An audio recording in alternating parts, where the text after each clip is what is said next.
لا تنسوا الاعجاب بالفيديو والاشتراك في القناة.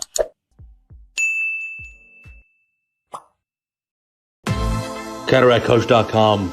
We've got cataract surgery and silicone oil removal using a posterior capsulorhexis to access the vitreous cavity.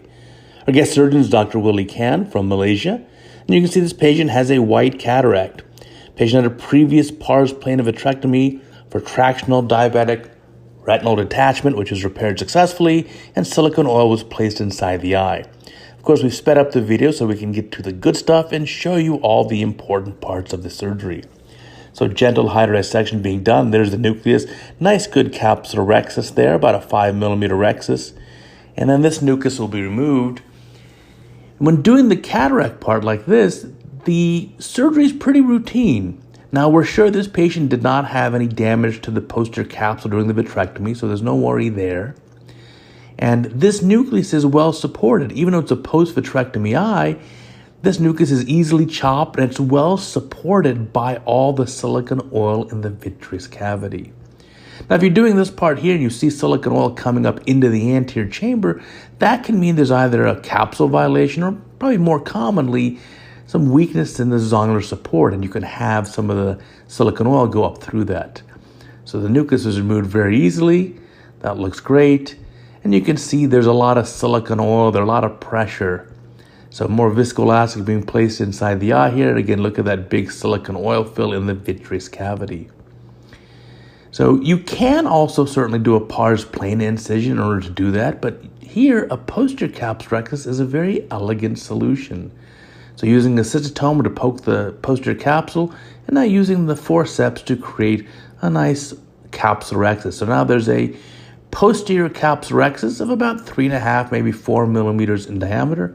Certainly make it smaller than the anterior capsulorhexis. Now it's time to remove that silicone oil. Now remember, the oil has a very thick viscosity. It's oil. And so you want to have good infusion. So there's an anterior chamber maintainer, which is going to be placed in the eye. That has plenty of infusion. Set that infusion pressure high, or a bottle height if you're using that very high.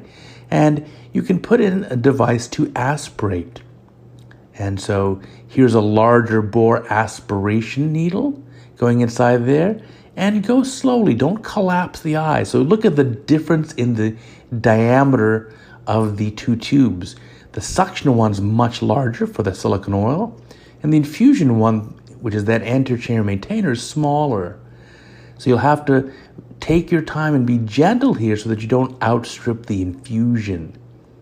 And so remember also that the vitreous cavity is much larger than the anterior chamber of the eye, and it's going to take a little bit more time. So being patient here is key. Now, once all the silicone oil is removed from the eye, you can do a little bit more washout to ensure that it's all gone. In terms of lens calculations, well, since you're removing the silicone oil, that's not going to play much of a role. So you can do your calculations in a routine or normal way. There's the end of the removal of this big silicone oil bubble. And then again, you can further wash it out here with that anterior chamber maintainer just to ensure that there's complete removal of the oil droplets.